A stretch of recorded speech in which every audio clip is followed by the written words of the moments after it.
والنهارده بقى يا جدعان جايب لكم افتكاسه كده من اللي قلبك يحبها. فادي هبداوي هو اللي عاملها بذات نفسه، يعني انت متخيل فادي هبداوي بذات نفسه.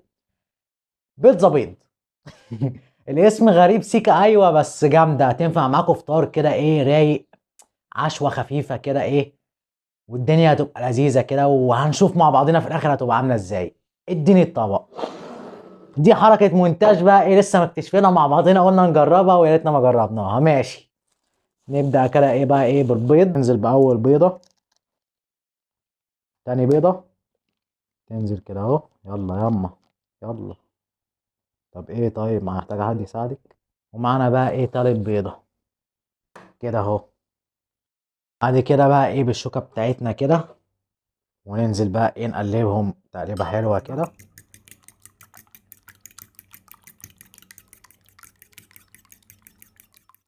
وبكده بقى ايه البيض يكون معانا جاهز، ومع البيض فلفل اخضر متقطع حتت صغيرة، طماطمايه متقطعة مكعبات صغيرة، ولو عايزين تزودوا فلفل الوان اختياري براحتكم. ويلا بينا على المطبخ بقى نسويها. نولع عليها نار هادية على الآخر خالص. ننزل بشوية السمنة الجمال بتوعنا.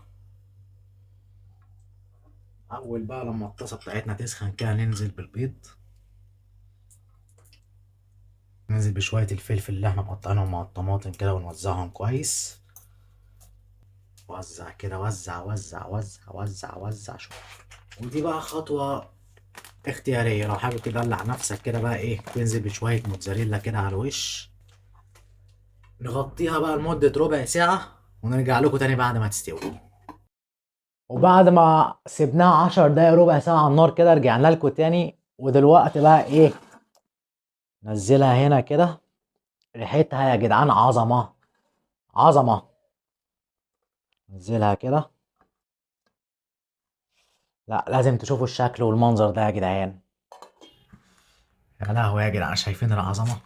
يا نهار اسود، جامدة جدا. وندوق بقى يا جدعان كده ايه ونشوف الطعم.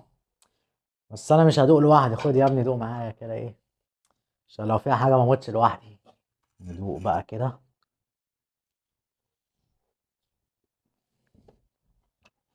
مم. طعمها جامد قوي يا جدعان. بس في حاجة بسيطة نسيناها.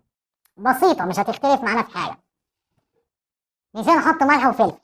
فانت لو ناوي تجربها اطمن، هي سليمة وكل حاجة، بس تحط لها ملح وفلفل وهتبقى بص هتتكيف منها قوي.